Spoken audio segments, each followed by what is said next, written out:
அன்பான எஸ் தொலைக்காட்சி நேயர்களுக்கு வணக்கம். இன்றைய தினம் வலி சுமந்த நாளான முள்ளிவாய்க்காலுக்கான வாரம், கஞ்சி வாரம் துவங்க இருக்கின்றது. அது பற்றிய நிகழ்வுகளை இப்பொழுது எஸ் தமிழ் மூலம் உங்களுக்கு தந்து கொண்டிருக்கிறோம். அந்த வகையிலே இன்று தாயகத்தில் இருந்து சபா கோதாஸ் அவர்கள் இணைந்து கொள்கின்றார். இவர் முள்ளிவாய்க்கால் இறுதிப் போரின் போது களத்தில் நின்றவரும் களப்பணிகளிலும் சிறப்பாக பணியாற்றி பின்பு மிக ஆழ்ந்த துயரத்தோடு எங்களோட பல விடயங்களை பகிர்ந்திருந்தாலும் இன்று இந்த முள்ளிவாய்க்கால் கஞ்சி பற்றிய தகவல் இது வண்ணம் துவங்கியது, எப்படி இதைக்கான ஒரு ஏற்பாடுகள் செய்யப்பட்டது, இதன் வழி என்ன என்ற பக்கங்களை அவரோடு நாங்கள் பேசிக்கொள்ள இருக்கின்றோம். வணக்கம் சகோதரர்களே. மிக துயர் படிந்த காலத்தின் 15வது ஆண்டில் இந்த ஆண்டு வருகின்றது. இந்த காலப்பகுதியிலே முள்ளிவாய்க்காலில் நீங்களும் ஒரு போராளியாக நின்று அங்கே பணிபுரிந்து பல விடயங்களை கண்ணூடாக கண்டு வந்த ஒருவர். அது மட்டுமல்லாமலுக்கு அந்த காலத்தில் இந்த முள்ளிவாய்க்கால் கஞ்சி எந்த பகுதியில் ஆரம்பிக்கப்பட்டது என்பதன் விடயங்களை கூட நாங்கள் பேசுவோம் என்று நேற்று எங்களோடு கதைத்திருந்தீர்கள். அதை பற்றி இங்கு புலம்பெயர் நாட்டில் இருக்கின்றவர்களுக்கு முக்கியமாகவே முழுமையான தகவல்கள் தெரியாது. எவ்வண்ணம் இது ஆரம்பிக்கப்பட்டது, எவ்வண்ணம் இந்த முள்ளிவாய்க்கால் கஞ்சிக்கான வலி, அதன் சுமப்பு என்ன என்பது தெரியாது. அதை பற்றி உங்களிடம் இருந்து அறிந்து கொள்ள நேயர்கள் அனைவருக்கும் வணக்கம். உண்மையிலேயே நாங்கள் பேசுகின்ற இந்த காலகட்ட பரப்பு ஒரு வலி சுமந்த நாட்களின் ஒரு நினைவுகளை நாங்கள் மீள கொண்டு வர வேண்டிய தேவை இருக்கிறது. காரணம், எங்களுடைய இனத்தினுடைய விடுதலை, அந்த விடுதலையினுடைய வரலாறு உண்மையிலேயே இந்த வலி சுமந்த நாட்களில் இருந்துதான் அதை பிறக்க வேண்டும். ஏனென்றால் இந்த வரலாறு தொடர்ந்து எங்களுடைய தலைமுறைக்கு மாத்திரமல்ல, உலக அளவிலும் பேசப்பட வேண்டிய ஒரு விடயம். காரணம், நாங்கள் எங்களுடைய விடுதலைக்காக கொடுத்த தியாகம் மிக அளப்பரியது, அளவிட முடியாதது. அவ்வாறான அந்த தியாகம் இன்னும் எங்களுக்கு விடுதலையாக அறுவடை செய்யப்படாமல் அவை நாட்கள் கடந்து சென்று இன்று ஆண்டுகள் 15 கடக்கின்ற ஒரு நிலைமையில்தான் இருந்து கொண்டிருக்கிறது. இந்த சூழ்நிலையில் அன்று 2009ஆம் ஆண்டு கிட்டத்தட்ட ஜனவரி மாதத்தில் இருந்து மே மாதம் வரையான அந்த காலகட்ட பரப்பில் புதுக்குடியிருப்பு பிரதேசத்தை கடந்து இரணப்பாலை பிரதேசத்தை தாண்டி கரையோர பகுதி, குறிப்பாக புதுமாத்தடன், பொக்கனை, வலைஞர் மடம், இரட்டை வாய்க்கால், முள்ளிவாய்க்கால் என்று சொல்லப்படுகிற அந்த பிரதேசங்களுக்குள் கன்னி பிரதேசத்தினுடைய மக்கள் ஒட்டுமொத்தமாக இராணுவ நெருக்கடிக்குள் ஒரு பக்கம் கடலும் மறுபக்கம் தரையுமாக உள்ளடக்கப்பட்டிருந்த அந்த காலகட்ட பரப்பில் மக்களினுடைய அன்றாட உணவு தேவை பூர்த்தி செய்யப்பட முடியாத அளவுக்கு ஸ்ரீலங்கா அரசாங்கத்தால் பொருளாதார தடைகள் விதிக்கப்பட்டு அந்த பகுதி நோக்கி எந்த விதமான வெளித்தொடர்புகளும் இல்லாமல், உணவு விநியோகங்கள் இல்லாமல், எனவே மக்கள் வாழ்விடங்களில் இருந்த உணவு தொகுதிகள் இராணுவத்தினருடைய செல் தாக்குதல், இராணுவ முன்னேற்றம், இராணுவ ஆக்கிரமிப்பு, விமானப்படையின் தாக்குதல் போன்றவற்றினால் பல உணவு களஞ்சியங்கள் எரிந்து சாம்பலாகி போயின. அதன் பிற்பாடு மக்கள் உணவு உண்பதற்கு கூட அரிசி இல்லாமல் பல்வேறு இன்னல்களை, துன்பங்களை அனுபவித்துக் கொண்டிருக்கிற நேரத்தில் தான் தமிழீழ விடுதலை புலிகளினுடைய ஒரு கட்டமைப்பாக இருந்த தமிழர் புனர்வாழ்வு கழகத்தினாலும் ஏனைய அமைப்புகளினாலும் சேர்ந்து இந்த கஞ்சி ஏற்பாடு செய்யப்பட்டது.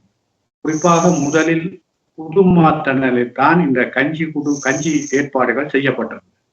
புதுமாத்தணலில் அன்றைய காலகட்ட பிறப்பில் ஒரு தற்காலிக வைத்தியசாலை புதுமாத்தளன் பாடசாலையில் அமைக்கப்பட்டது.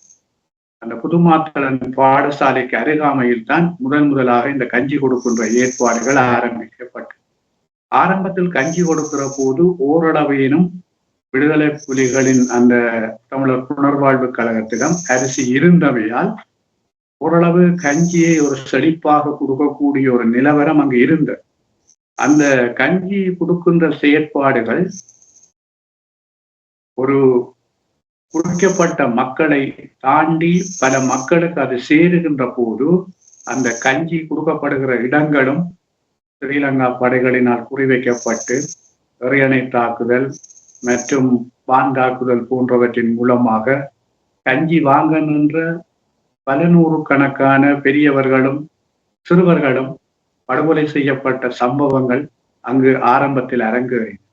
அது மாத்திரமல்ல, கஞ்சியுடன் வாய்ப்பன் கொடுக்கின்ற ஒரு செயற்பாடு, அதாவது மாவினால், கோதுமை மாவினால் செய்யப்பட்ட வாய்ப்பன், அதை வாங்குவதற்கு லைனில் நின்ற பல குழந்தைகள், பெண்கள் ஸ்ரீலங்கா படைகளினுடைய எறிகணை தாக்குதலினால் படுகொலை செய்யப்பட்ட சம்பவங்களும் அங்கு அரங்கேறின. ஆகவே இந்த கஞ்சி கொடுக்கிற சம்பவம் என்பது முதலில் அந்த புதுமாத்தளனில் தான் அங்கு ஆரம்பிக்கப்பட்டது. அது அடுத்த கட்டமாக வலைஞர் மடம் நோக்கி நகர்கிற போது கஞ்சி கொடுப்பதற்கு போதுமான அரிசி இல்லாத ஒரு சூழ்நிலையும் அங்கு இருந்தது. ஓரளவு கஞ்சிக்குள், அதாவது தண்ணிக்குள் ஒரு குறிக்கப்பட்ட அரிசியை, போதுமான அரிசி இல்லாத போது குறிக்கப்பட்ட அரிசியை விட்டு அந்த அரிசியின் மூலமாக காய்ச்சப்பட்ட கஞ்சி மக்களுக்கு கொடுக்கப்பட்டது. அதை அன்றைய காலத்தில் நான் நினைக்கிறேன், அங்கு இருந்த மக்களில் அரைவாசிக்கு அதிகமான மக்கள் அந்த கஞ்சியைத்தான் உணவாக, பிரதான உணவாக உட்கொண்டு தங்களுடைய உயிர்களை பலர் பிழைத்து கொண்டு திரும்பி வரக்கூடியதாக இருந்தது. கஞ்சி வாங்கிய பல மக்கள், கஞ்சி வாங்க நின்ற பல மக்கள் கொல்லப்பட்ட ஒரு துயர் நிறைந்த பலி சுமந்த நாட்களாகத்தான் அந்த நாட்களை நாங்கள் எண்ண வேண்டி இருக்கிறது. இந்த காட்சிகள் எல்லாம் நேரே கண்ட ஒரு சாட்சியாகத்தான் நான் கடந்த காலத்தில், குறிப்பாக வடக்கு மாகாண சபையில் நான் உறுப்பினராக முதலாவது கன்னியுரையில் ஒரு சாட்சியமாக, ஒரு பகுதியாக நான் குறிக்கப்பட்ட விடயங்களை பதிவு செய்கிறேன். அந்த சாட்சியம் யுஎன்னிலும் பதிவாகி இருக்கிறது. அன்றைய காலகட்ட பிறப்பில் மனித உரிமை பேரவையினுடைய சாட்சியம் அனுப்பப்பட்டது. ஆகவே இந்த சாட்சியத்தின் ஒரு தொடர் கதையாகத்தான் இன்றைய இந்த பதிவும் இங்கு அமைய இருக்கிறது. ஆகவே புதுமாத்தளனில் தான் இந்த கஞ்சி கொடுக்கிற நிகழ்வு ஆரம்பிக்கப்பட்டு வலைஞர் மடம் நோக்கி பிறகு முள்ளிவாய்க்கால் நோக்கி சென்றது. முள்ளிவாய்க்காலை பொறுத்தவரையில் முள்ளிவாய்க்காலில் கஞ்சி கொடுக்கின்ற போது கஞ்சிக்கு தேவையான அரிசி போதுமானதாக இல்லாவிட்டாலும் அங்கு கஞ்சி காய்ச்சி உப்பு இல்லாத போதும் உப்பு இல்லாமல் அந்த கஞ்சி வழங்கப்பட்டது. அந்த கஞ்சியை கூட பல மக்கள் தங்களுடைய பசியை போக்கு அங்கு அதை வாங்கி பருகினார்கள். ஆகவே இந்த விடயத்தில் ஒன்று நாங்கள் தெளிவாக சொல்ல முடியும், அந்த முள்ளிவாய்க்கால் கஞ்சி என்பது ஒரு பெரிய வரலாறு, ஒரு இனத்தின் உயிர்காத்த ஒரு விடயம். என்னை பொறுத்தவரையில் அதை உயிர்காத்த உப்பு கஞ்சி அல்லது உயிர்காத்த கஞ்சி அல்லது உயிர்காத்த முள்ளிவாய்க்கால் கஞ்சி என்று சொன்னால் கூட அது மிகையாகாது. ஏனென்றால் அவ்வளத்திற்கு அங்கு இருந்த கிட்டத்தட்ட 2 லட்சத்துக்கு அதிகமான மக்கள் அந்த கஞ்சியினால் தான் தங்களால் இயன்றளவு உயிர் திரும்பக்கூடியதாக இருந்தது. ஆகவே இந்த கஞ்சி என்பது நாங்கள் சாதாரணமாக தமிழருடைய வாழ்விலே மிக பிரதானமான உணவு கஞ்சி. அந்த கஞ்சியை நாங்கள் பல வகையாக பார்க்கலாம். ஆனால் முள்ளிவாய்க்கால் கஞ்சி என்பது வித்தியாசமானது. அந்த கஞ்சியினுடைய வரலாறு கடத்தப்படுகிற ஒவ்வொரு சந்தர்ப்பத்திலும் தான் எங்களுடைய இனம் பட்ட வேதனையும் அந்த வலி சுமந்த நாட்களினுடைய அவலங்களும் எங்களுடைய ஒவ்வொரு தலைமுறைக்கு புரிந்து கொள்ளக்கூடியதாக இருக்கு. ஆகவே இதை நாங்கள் வெறுமனே வாயால் சொல்ல முடியாது. இதற்கு பின்னால் பல அவலங்களும் பல துன்பங்களும் பலருடைய உயிர் தியாகங்களும் பின்னால் இருப்பதை நாங்கள் ஒவ்வொருவருக்கும், ஒவ்வொரு சந்ததிக்கும், ஒவ்வொரு வெளிநாட்டவர்களுக்கும் நாங்கள் இதை புரிந்து கொள்ள வைக்க வேண்டும். புரிந்து கொள்ள வைப்பதன் மூலம்தான் எங்களுக்கான இன விடுதலை என்பதும் இந்த விடயத்தில் தான் தங்கி இருக்கிறது. பலர் இதை நினைக்கலாம், இது ஒரு கஞ்சி தானே, இந்த கஞ்சி என்ற விடயத்தையே இவ்வளவு தூரம் நாங்கள் பார்க்க வேண்டும். இந்த கஞ்சிக்கு பின்னால் இருக்கிற அவலமும் கஞ்சிக்கு பின்னால் இருக்கிற தியாகமும் தான் எங்கள் இன விடுதலையின் மிக முக்கியமான ஒரு விடயம் என்பதை நாங்கள் மறந்துவிடக் கூடாது. ஆகவே இந்த முள்ளிவாய்க்கால் கஞ்சி என்பது ஒரு எங்களை பொறுத்தவரையில் இந்த விடயம், இந்த வரலாறு என்பது எங்களை பொறுத்தவரையில் அது ஒரு வரலாற்று பொக்கிஷம். அதை நாங்கள் எவ்வளவு தூரம் பாதுகாக்கின்றோமோ, எவ்வளவு தூரம் அடுத்தடுத்த சந்ததிக்கு நாங்கள் கடத்துகின்றோமோ, அதன் மூலம்தான் எங்களுக்கான இன விடுதலையும், எங்களுக்கான இனப்பற்றும், எங்களுக்கான ஒரு தேசப்பற்றும் இதில் உருவாகும். முள்ளிவாய்க்கால் கஞ்சி பற்றி நாங்கள் பேசிக் கொண்டிருக்கிறோம். உண்மையிலேயே இல்லாமலுக்கு ஓடி ஓடி மக்களும் போராளிகளும் திரிந்து போராட்டத்தை நடத்திய காலங்கள் அந்த காலத்தில் போராளிகளுக்கான இந்த பகிர்வு வண்ணம் இருந்திருக்கும். நீங்கள் அதை கண்டிருப்பீர்கள். போராளிகளுக்கான களத்தில் என்று போராடி கொண்டிருப்பார்கள். மிக உச்சகட்டமான போராட்டம் முள்ளிவாய்க்காலில் நடந்தது. அந்த நேரத்தில் அவர்களுக்கான பசியாற்றல்கள் வண்ணம் இருந்தது. ஆக முன்னிலை களங்களில் இருக்கின்ற போராளிகளுக்கு அந்தந்த படைப்பிரிவுகள் சார்ந்த உணவு வழங்கல் பகுதிகள், உணவுகள் அனுப்பக்கூடிய ஒரு வாய்ப்புகள் இருந்தது. அது ஒரு மட்டுப்படுத்தப்பட்ட அளவு. ஆனால் ஏனைய போராளிகள் உள்ளிட்ட அனைவரும் இந்த கஞ்சியைத்தான் பருகினார்கள். நாங்கள் உட்பட கூடுதலான இடங்களில் நாங்கள் அந்த கஞ்சியை பருகித்தான் எங்களுடைய அடுத்த கட்ட நகர்வுக்கு செல்லக்கூடியதாக இருந்தது. நான் சொல்லுகிற விடயம் பலர் கதைத்திருப்பார்கள். சிலர் அதை உண்மையாக இல்லை என்று கதைத்தவர்களும் இருக்கிறார்கள். ஆனால் அந்த விடயத்தை நான் இதில் குறிப்பிட்டே ஆக வேண்டும். பல மக்கள் தங்களிடம் இருக்கிற பொருள்களை கொடுத்து தேங்காய், அரிசி வாங்குவதற்கு அலைந்து தெரிந்தார்கள். அதாவது என்னிடம் இருக்கிற ஆட்டோவை வைத்துக் கொண்டு நீங்கள் 1 கிலோ அரிசி தாருங்கள், என்னிடம் இருக்கின்ற மோட்டார் சைக்கிளை வைத்துக் கொண்டு ஒரு தேங்காய் தாருங்கள், என்னிடம் இருக்கிறது காசு, எவ்வளவு காசும் தருகிறேன், நீங்கள் எனக்கு அரிசி தாருங்கள் அல்லது தேங்காய் தாருங்கள் என்று அலைந்த மக்கள் ஏராளம். ஒரு சிலர் அந்த பொருட்கள் வைத்திருந்தவர்கள் அப்படி ஒரு பண்டமாற்று முறைமைக்கு சென்ற சந்தர்ப்பங்களும் அங்கு இருக்கிறது. நான் நினைக்கிறேன் அந்த கடைசி இடத்தில் நான் வீதியோரத்தில் சிலர் நகை வாங்குகின்ற செயற்பாட்டை சில தனியார் செய்து கொண்டிருந்தார். ஒரு அளவு தராசும் வைத்து சில மக்களிடம் நகைகளை வாங்கி அவர்களுக்கு காசுகளை கொடுத்து அந்த காசுகள் மூலமாக சில இடங்களில் சில பொருட்களை வாங்கலாம் என்ற ஒரு நோக்கத்தில் அலைந்து திரிந்த மக்களும் அங்கு இருந்தார்கள். பல விடயங்களை நாங்கள் அங்கு நேரே காணக்கூடியதாக இருந்தது. ஒரு இடத்தில் இரட்டை வாய்க்கால் சந்திக்கு அருகில் ஒரு புளிய மரம் இருந்தது. அந்த புளிய மரத்திற்கு கீழில் ஒரு சாப்பாட்டு கடை ஒருவர் போட்டிருந்தார். அந்த சாப்பாட்டு கடையை சுற்றி பல மக்கள் நின்றார்கள். அப்பொழுது எங்களுக்கு உண்மையிலேயே சாப்பாட்டு கடை என்று தெரியாது. நாங்கள் அந்த இடத்துக்குள் நுழைந்த போதுதான் தெரியும் அது ஒரு சாப்பாட்டு கடை என்று. அப்பொழுது என்னுடைய பாக்கெட்டில் ஒரு 5000 ரூபாய் வரையான காசு இருந்தது. அப்பொழுது கேட்டேன் அவரை, ஒரு சாப்பாடு என்ன விலை என்று. அவர் சொன்னார் 2000 ரூபாய் ஒரு சோத்து சாப்பாடு. சோறும் ஒரு இறால் பொழியரும் தான் இருக்கிறது. அந்த சோறை அவர்கள் இந்த மாஜரின் போதுமான அளவு சில இடங்களில் இருந்தது. ஏனென்றால் அந்த பேக்கரி உற்பத்திகளுக்காக கூடுதலாக வைத்திருந்தவர்கள் அங்கு வைத்திருந்தார்கள். அவை அதில் விரட்டிய பெருஞ்சோறும் ஒரு இறால் பொரியலும் 2000 ரூபாய். 32 நாட்களுக்கு பிறகு அப்படி ஒரு போதுமான சோறு வாங்கி சாப்பிட்ட சம்பவம் எனக்கு என்னுடன் இருக்கிறது. என்னுடன் இருந்த சில நண்பர்களுக்கும் அந்த அனுபவம் இருக்கிறது. அந்த சந்தர்ப்பத்தில் காசு இருந்தும் அப்படி வாங்க முடியாத சூழலிலும் பல மக்கள் பதுங்கு குழிகளில் காலங்களை கடத்தியவர்களும் இருக்கிறார்கள். குடிக்கிற தண்ணி கூட அங்கு பிரச்சனையாகத்தான் இருந்தது. ஒரு கட்டத்தில் கடற்கரை ஓரங்களில் இந்த பிளாஸ்டிக் பேரல்களை வெட்டி இறக்கி எடுக்கக்கூடிய தண்ணியை எடுக்க வத்தி விட்டது. பிறகு கலங்கி கூழ் தண்ணியாக வருகிற போது அதை சட்டை துணிகளில் எடுத்து வடித்து குடித்த மக்கள் பலர் இருக்கிறார்கள். நாங்கள் ஒரு தடவை இரட்டை வாய்க்காலுக்கு பக்கத்திலே இருக்கு பச்சை புல்மோட்டு என்கிற இடம். அந்த இடம் தாண்டித்தான் புதுமாத்தளன் ரோட்டுக்கு ஏற வேணும்.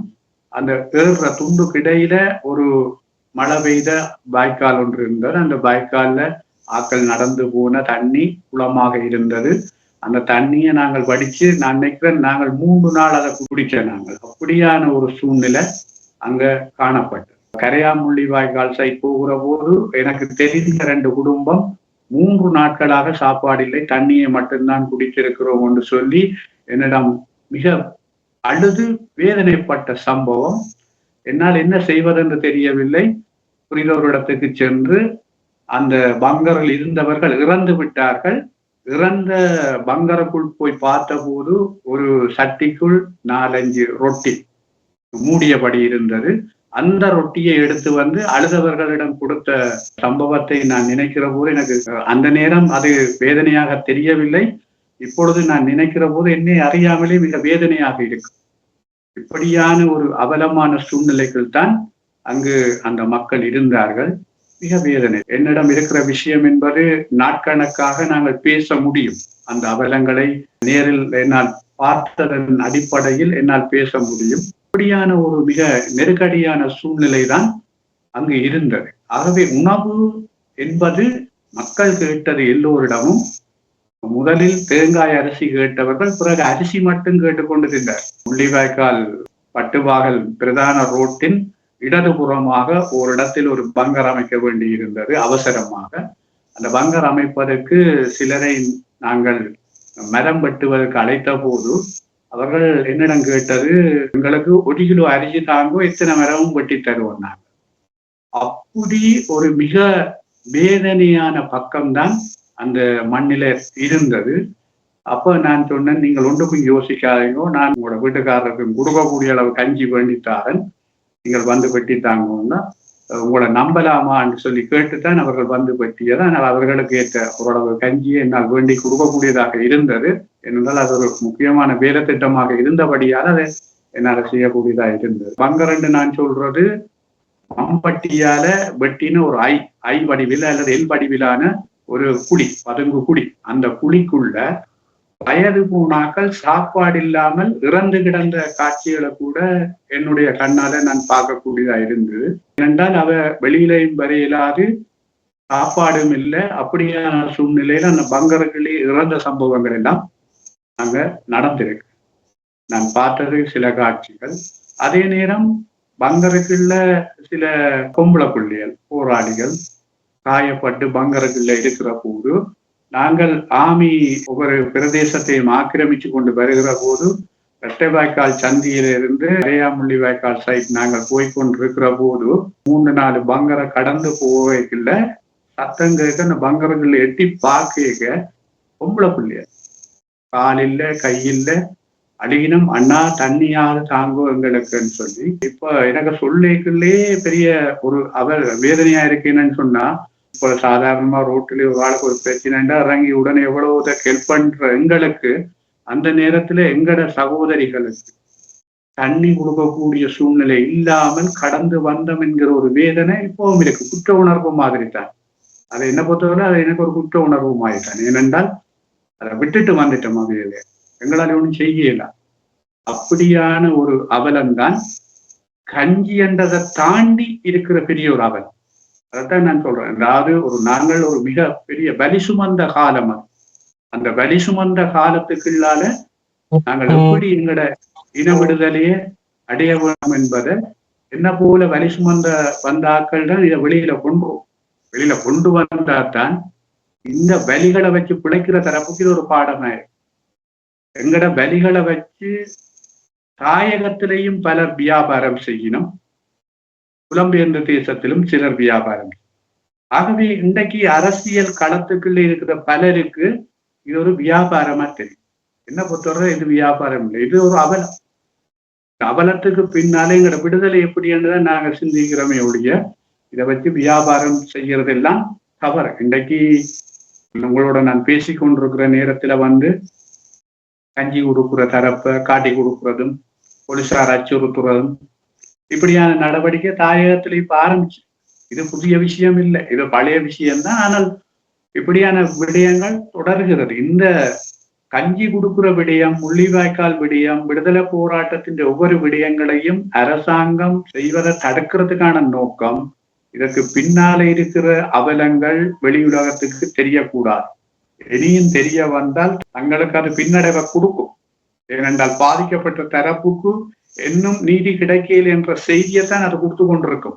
ஆகவே இந்த விடயத்துல நாங்கள் என்னதான் இருந்தாலும் இப்படியான விடயங்களை நினைவு கூறுவதில், இப்படியான வரலாறுகளை உங்களை போல தொலைக்காட்சி இன்னும் பல இருக்கு, அதை வெளியில கொண்டுரும். வெளியில கொண்டு வந்து மக்களுக்கு உடமிட்டு காட்டவும், இப்படி ஒரு விஷயம் நடந்திருக்குது, இப்படியான பல பக்கங்கள் அங்க இருந்திருக்குது. ஆகவே இதனூடாக நாங்கள் எல்லாம் ஒற்றுமைப்பட்டு ஒரு விடுதலையை வென்றெடுக்கணும் என்ற ஒரு உணர்வலைய கட்டி எழுப்புவதன் ஊடாகவும் இந்த வரலாறுகளை தொடர்ந்து ஒவ்வொருவருடைய மன நினைவுகள்ல ஓட வைக்கிறதன் ஊடாகவும் தான் எங்களோட இனத்தையும் இருப்பையும் பாதுகாக்க. சென்ற ஆண்டு பல இடங்களில் இராணுவத்தினருக்கு கூட இந்த முள்ளிவாய்க்கால் கஞ்சி கொடுக்கப்பட்டதை நாங்கள் பார்க்கக்கூடியதாக இருந்தது ஊடகம் வழியா. அதுபோன்று இந்த ஆண்டு பேந்தும் ஒரு சிக்கலை ஏற்படுத்துவதன் நோக்கம் வண்ணமாக இருக்கும். மீண்டும் இதை அடக்கி ஒடுக்கி விடலாம் என்று நினைக்கின்றார்களா? மக்கள் எழுச்சியே வண்ணமாக இருக்கின்றனர். சிங்கள ஆட்சியாளர்களை பொறுத்தவரையில் அவர்கள் தேர்தல் என்பதை முகம் கொடுக்கிற வேளையில் இப்படியானவற்றுக்கு கண்டிப்பாக எதிர்ப்புகளை ஆழமாக கொடுத்து கொண்டுதான் இருப்பார். ஏனென்றால் அவர்கள் அங்கு இதை எப்படி காட்டுகிறார்கள் என்றால், இது ஒரு புலிகளினுடைய செயற்பாடு. இது அதாவது தமிழ் மக்களுக்கு நடந்த அநீதிகள் எல்லாவற்றையும் அவர்கள் புலிகளினுடைய செயற்பாடு என்று முடிவு கட்டித்தான் அங்கு ஒரு பொய்யான பிரசாரத்தை தென்னிலங்கையில் முன்னெடுக்கிறார். ஆகவே அந்த முன்னெடுப்பு தான் இந்த தடுத்து நிறுத்துவதற்கான காரணம். தடுத்து நிறுத்தாவிட்டால் அந்த தரப்பு தென்னிலங்கையில் எதிர்த்தரப்புகளினால் தோற்கடிக்கப்பட்டு விடும் என்கிற ஒரு பிரச்சனையும், இதை வைத்துக் கொண்டுதான் அவர்கள் அரசியல் செய்து கொண்டிருக்கிறார்கள் இப்படியான விடயங்கள். ஆகவே இப்படியான செயற்பாடுகள் அங்கு இருக்கத்தான் செய்யும். இது 75 வருஷமா இந்த நாட்டில தமிழர்களுக்கு நடக்கிற ஒரு அநீதி. இது இந்த ஆட்சியாளர்கள் ஜனநாயகம் என்ற போர்வையில எங்கள் மீது கட்டவிழ்த்திருக்கிற வன்முறை. இது ஒரு வன்முறை. இந்த வன்முறைகள், அடக்குமுறைகள், இந்த இவற்றின் மூலமாக எங்களுடைய இனத்தை அழித்து விடலாம் என்றுதான் சிங்களம் கங்கணம் கட்டி நிற்கிறது. இந்த செயற்பாடுகள் அவர்கள் ஒரு பக்கம் செய்கிற போது எங்களுடைய தரப்பு ஒருமித்து இந்த செயற்பாட்டை பலமாக செய்ய வேண்டும். இது புலம்பெயர்ந்த தேசங்களில் நான் நினைக்கிறேன் ஒவ்வொரு நாடுகளிலும் இந்த செயற்பாட்டை பாரிய அளவில் முன்னெடுக்க வேண்டும். ஏனென்றால் அது முன்னெடுக்கப்படுகிற போது அதுதான் இன்னும் வலுவடையும். புலம்பெயர்ந்த தேசத்தை செய்கிற போதுதான் உலகமே புரிஞ்சு கொள்ளும் இந்த கஞ்சிக்கு பின்னால் என்ன இருக்கிறது, ஏன் இந்த கஞ்சியை கொடுக்கிறார்கள். அதாவது ஒவ்வொரு பேட்டினத்தவனின் கேள்விப்பார், ஏன் இந்த கஞ்சியை மினக்கட்டு இவ்வளவு தூரம் காய்ச்சி ரோட்டுல நின்று போறவைக்கு எல்லாம் கொடுக்கணும், என்ன காரணம், இதுக்கண்ட ஒரு நிகழ்வை அரேஞ்ச் பண்ணி செய்யணும், என்ன காரணம் என்று. அப்ப அந்த கஞ்சிக்கு பின்னாலதான் நான் ஏற்கனவே சொன்ன மாதிரி கஞ்சிக்கு பின்னால இருக்கிற அந்த அவலத்தை சொல்லிக்குள்ளதான் எங்கட விடுதலை வேட்க வந்து எழுச்சி போடும். எங்கட விடுதலை உணர்வுகள் வந்து வியாபிக்கிற போதுதான் நாங்கள் விடுதலை அடையலாம். எந்த ஒரு இனம் தன்னுடைய வரலாற்றை, தனக்கு இழைக்கப்பட்ட அநீதியை தொடர்ந்து ஒவ்வொரு தலைமுறைக்கும் கடத்துகிறதோ அல்லது அதை பேணி பாதுகாக்கிறதோ அல்லது அதை எவ்வளவு தூரம் உலகறிய செய்ய வைக்கிறதோ அதன் மூலம்தான் உலகில் பல இனங்கள் விடுதலை பெற்றிருக்கிறது, பல இனங்கள் வலுவடைந்திருக்கிறது, தங்களை ஒரு ஸ்திரமான நிலைமைக்கு உட்படுத்தி இருக்கிறது. அவை அப்படியான ஒரு நிலைமையை நாங்கள் உருவாக்க வேண்டும். 15 ஆண்டுகள் என்ன, 150 ஆண்டுகள் என்ன, 1500 ஆண்டுகள் கடந்தாலும் இன்றைக்கு பெரிய பெரிய நாடுகளில் உள்ள 2000 3000 ஆண்டுகளுக்கு முதல் நடந்த சம்பவங்களை கூட இன்றைக்கும் கொண்டாடி கொண்டிருக்கிறோம். ஏனென்றா அதுதான் அவன் இனத்தையும் அவன் பலத்தையும் தீர்மானிக்கும். ஆக எங்கட இனத்தின் பலத்தையும் எங்கட இனத்தின் வரலாறையும் தீர்மானிக்க போற விஷயம் இவைதான், இந்த தியாகம் தான். இப்ப நான் சொன்னேன், ஒவ்வொரு மக்களும் எப்படி அங்க வேதனைகளை அனுபவித்தார்கள். ஆகவே இந்த விடயங்களை நாங்கள் தொடர்ந்து வரவைக்கு நாங்கள் தெளிவுபடுத்துவோம். ஆகவே இந்த தடை என்பது எங்களுக்கு புதிய விடயம் அல்ல. இந்த தடையை நாங்கள் வெளியிலே காட்ட வேண்டும். இப்படி தடை போடுகிறார்கள், இப்படி எங்களை அடக்குகிறார்கள், இப்படி எங்கள் மீது வன்முறைகளை கட்டவிழ்த்து விடுகிறார்கள், இப்படியான விடயங்களை நாங்கள் வெளியில் கொண்டு செல்ல வேண்டும். என்னை பொறுத்தவரையில் புலம்பெயர்ந்த தேசத்தில் இருப்பவரோட நான் மன்றாட்டமாக இருக்கிற ஒரு விஷயம், நீங்கள் தான் இதை வெளியில் இன்னும் வியாபிக்க பண்ணும். ஒவ்வொரு நாடுகள்ல இருக்கிற எல்லோரும் இதை ஒரு பெரிய எழுச்சியாக, இந்த கஞ்சி கொடுக்குற ஒரு விஷயத்தை நீங்க எழுச்சியாக செய்தீங்கள் என்றால், எழுச்சிக்கு பின்னாலே இந்த கஞ்சிக்கு பின்னால இருக்கிற வரலாறு எல்லாரையும் புரிய வைக்கிறதன் மூலம் அது ஒரு பாரிய ஆதரவு தளத்தை எங்கள் மீது கட்டியலும். களத்துல நின்று அனுபவப்பட்ட இந்த விஷயங்கள் தெரிஞ்ச ஆக்களை நீங்கள் ஒன்றிணைக்கவும். இன்றைக்கு நேற்று அரசியலுக்கு வந்தவ இந்த போராட்டத்துக்கு சம்பந்தம் இல்லாமல் கதிரையில வந்திருக்கிறார்கள் கூப்பிட்டு கைக்குள்ள பிரயோசனம் இல்லை. ஊருக்குள்ளேயும் அதன் வாழ்வுக்குள்ளேயும் அதன் வேதனைக்குள்ளேயும் இடந்தவன நீங்கள் முன்னுக்கு கூப்பிட்டு வச்சு கதைப்பிக்கணும். கதை கேட்கலதான் அவன் சொல்ற கதையில அவன் எவ்வளவு தூரம் அந்த வேதனை அனுபவிச்சிருக்கிறான், அந்த வேதனை எவ்வளவு தூரம் பார்த்திருக்கிறான் என்ற விஷயத்தை பார்வையாளர் எல்லோரும் விளங்கி கொண்டால் காணும். இதுதான் எங்களுக்குரிய சாட்சியம். ஆகவே இது ஒரு முக்கியமான சாட்சியம். இதை நாங்க விட்டுடல. ஆகவே இதை நாங்கள் தொடர்ந்து கொண்டாட வேண்டும். எல்லா மக்களும் செய்யும். எல்லா மக்களும் இதனை செய்தால்தான் எங்களுக்கான தடை என்றது. எல்லா மக்களும் இதை செய்யல தடுக்க இயலாம், முழு மக்களையும் தூக்கி அடக்க இயலாம். ஆகவே எல்லோரும் எழுச்சி கொள்வோம். எழுச்சி கொள்ளுற இனம்தான் விடுதலை அடையும். எழுச்சி கொள்வோம். நாங்கள் சோர்ந்து விடக்கூடாது. எங்களுடைய சம்பவங்கள், எங்களுக்கு நடந்த அவலங்களை வெளிப்படுத்துகிற அந்த காலகட்ட பிறப்பை நாங்கள் சரியா உறுதி செய்வோம். ஆகவே இந்த முள்ளிவாய்க்கால் இந்த காலகட்ட பிறப்புன்றது எங்களோட இனத்தில என்றுமே வரலாற்று ரீதியாக நடைபெறாத பெரியதொரு அவலம் நிறைந்த காலம், அதாவது பலி சுமந்த காலம். ஆகவே இந்த காலகட்ட பிறப்பில இப்படியான விஷயங்களை நாங்கள் வெளியில கொண்டுருவோம். தமிழர்களின் பலி என்பது மிக ஒரு ஆழமானது. இந்த ஆழமான பலி அதை பற்றி பேசுவதாக இருந்தால் அந்த களத்தில் நின்றவங்களை புகுந்த பலர் இதை பற்றி பேசுவதாக இருந்தால் நீண்ட நாட்கள் தேவை. ஒரு அரை மணித்தியாலத்தில் நாங்கள் இதை பேசி முடிக்க முடியாத விடயம் ஒன்று. வரிதாங்கிய தமிழர்களின் நிலை என்பது கூட அடக்குமுறையால் ஏற்பட்ட விடயங்களே என்பதும் உண்மையான விடயம். எங்களுக்கான சமத்துவமான ஒரு நிதியை தாழ்ந்திருந்தால் நாங்கள் இவ்வளவு தூரம் போராடி இருக்க தேவையில்லை, மக்கள் அழிந்திருக்க தேவையில்லை, போராட்டம் வந்திருக்க தேவையில்லை.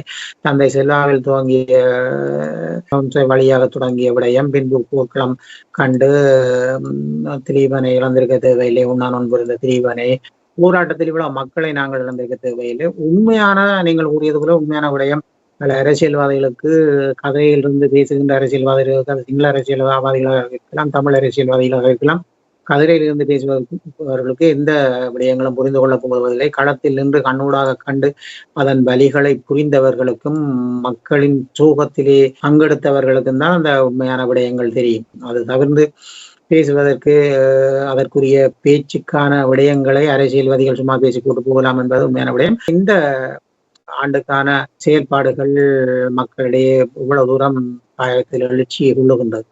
தாயகத்தை பொறுத்தவரையில் எழுச்சி கொள்வதற்கான பூரண மனோநிலையில் மக்கள் இருக்கிறார். ஆனால் மக்களை நோக்கி இருக்கிற இந்த ஆக்கிரமிப்பு, இன்றைக்கு தமிழர் தாயக பகுதியில் நீங்கள் பார்த்தீர்கள் என்றால் இராணுவம், போலீசார், கடற்படை, விமானப்படை உட்பட இலங்கை அரசாங்கத்தின் இரும்பு கரம் முழுக்க இங்கு அடக்கி வைத்திருக்கிற நிலைமைத்தான் வைத்திருக்கிறது புலனாய்வாள். ஆகவே இந்த அச்சுறுத்தலின் மத்தியிலும் செய்யக்கூடிய அளவு மக்கள் செய்கிறார்கள். இந்த அச்சுறுத்தலும் சட்டங்களும் இல்லை என்று சொன்னால் தாயகத்தின் எழுச்சி என்பது மாபெரும் எழுச்சியாக இருக்கும். என்றால் மக்கள் உணர்வோடும் தங்களுடைய இனமானத்தோடும் தான் வாழ சிந்திக்கிறார்கள். ஆனால் அவர்களை நோக்கி இந்த தடைகள் ஒரு புறம், இரண்டாவது இப்பொழுது வாழ்வாதார பிரச்சனை என்றது மறுபுறமாக மாறிவிட்டது. இந்த ரெண்டும் மக்களை ஒன்றை ஒன்று விடாமல் இடித்து கொண்டிருக்கிறது, முட்டி மோதி கொண்டிருக்கிறது. அதனால் மக்கள் பெருமளவு எழுச்சி கொள்ளக்கூடிய சூழ்நிலைகள் அங்கு தடையாக இருக்கிறது. அது மாத்திரமல்ல, இன்னொரு விடயத்தை நான் குறிப்பிட்டாக வேணும். அரசியல் கட்சிகள் தரப்பினருடைய பலவீனம், அரசியல் கட்சிகளினுடைய ஒற்றுமையின்மை, அவர்களுடைய பலவீனம், ஆளாளுக்கு மாறி மாறி ஒவ்வொரு அறிக்கைகள், அதனை கொச்சைப்படுத்துகின்ற விவகாரங்கள், இவை எல்லாம் மக்களை வலுவாக பாதித்துக் கொண்டிருக்கிறது. இவை எழுச்சி கொள்கின்ற இனத்தை பலவீனப்படுத்துகிற செயற்பாடுகளாக இங்கு அமைந்திருக்கு. அரசாங்கத்தினுடைய தடைகள் என்பது மிக முக்கியமானது. இன்றைக்கு உண்மையிலேயே வடகிழக்கு தமிழர் தாயகத்தில் குற்ற செயல்கள் அதிகரிப்புக்கு எல்லாம் காரணம் இந்த இலங்கை அரசாங்கத்தினுடைய இராணுவம், போலீசார், கடற்படை, விமானப்படை, புலனாய்வாளர் என்கின்ற இத்தனை தரப்பும் இங்கு இருக்கிறது தான் காரணம். உண்மையிலேயே ஒரு சிவில் நிர்வாகம் என்று சொன்னால் போலீசார் மட்டும்தான் இருக்க வேண்டும், படைகள் இருக்கக்கூடாது. இந்த பிரச்சனைகளின் பின்னால் யார் இருக்கிறார்கள்? படைகளும் போலீசாரும் மாறி மாறி இருக்கிறார். மாடுகளை வெட்டுற கொள்களத்தை பிடித்தால் என்ன, வாழ்வெட்டு குறுப்பை பிடித்தால் என்ன, அல்லது குற்றச்செயல்களில் கசிப்பு விற்கிறவர்கள், கஞ்சா விற்கிறவர்கள், இவர்களை பிடித்தால் எல்லாவருக்கும் பின்னால் ஒன்றில் போலீசார், ஒன்றில் இராணுவம், இப்படியான தரப்பு தான் அங்கே இருக்கிறது. ஆகவே தமிழர் தாயகத்தில் பல்வேறு இடையூறுகளை ஏற்படுத்துகிறது இப்படியான இந்த போராட்டங்கள் அல்லது இப்படியான நிகழ்வுகளை செய்பவர்கள் மீது அது பாரிய அச்சுறுத்தலை கொடுத்து கொண்டிருக்கு. அதே நேரம் தங்களை வளப்படுத்திக் கொள்ள பார்க்கின்றார்கள் தமிழ் மக்களிடையே. இராணுவத்தினரும் போலீசாரும் என்பது போர்க்காலத்தில் கூட முழுமையாக தமிழர்களின் பொருட்களை அபகரித்து சென்ற காலங்கள் கூட இருக்கின்றது.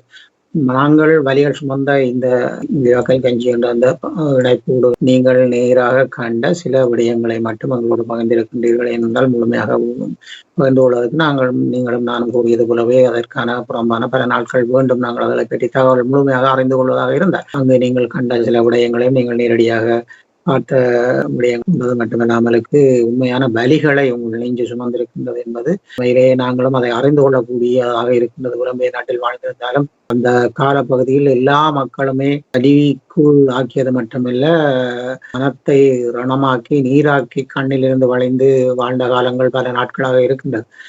என்ன செய்வது? தமிழர்களின் இந்த சூழ்நிலை இப்படி ஆக்கியதற்கு அரசாங்கமும் எங்களுடைய அரசியல் கட்சிகளும் சந்தர்ப்ப சூழ்நிலைகளும் தான் இந்த காரணங்கள் என்பது உண்மையான விடயம். நாங்கள் இன்னும் ஒரு முறை பல விடயங்களை பேசிக்கொள்வோம். இன்றைய இந்த முள்ளிவாய்க்கால் கஞ்சி என்ற பகுதியிலே நீங்கள் இணைந்து கொண்டு இது பற்றி கதைக்க வேண்டும் என்று, அதை வெளிக்கொண்டு வர வேண்டும், அந்த ஆதங்கங்களை மக்கள் அறிந்து கொள்ள வேண்டும் என்று நீங்கள் இணைந்திருந்தமைக்கு நன்றிகளை கூறிக்கொள்ளுகின்றோம். இது நன்றி கூறும் நிலைமையான நன்றிகளை கூறிக்கொள்ளுகின்றோம். நாங்கள் வாழ்விலே இழந்த மாபெரும் இழப்பு எங்களுடைய மக்கள் போராளிகள் என்று சொல்லி அந்த போராட்ட காலத்தில் இறுதியில் நடந்த பட்டினி சாவுகளுக்கான காரணங்கள் என்ன, அந்த பட்டினி சாவின் போது கூட விடுதலை புலிகளின் அமைப்பான புனர்வாழ்வு கழகமும் அதனோடு இருந்த அமைப்புகளுமாக இணைந்து மக்களுமாக இணைந்து இறுதியில் அவர்களுடைய பசியை ஆற்றுவதற்காக இந்த கஞ்சி என்ற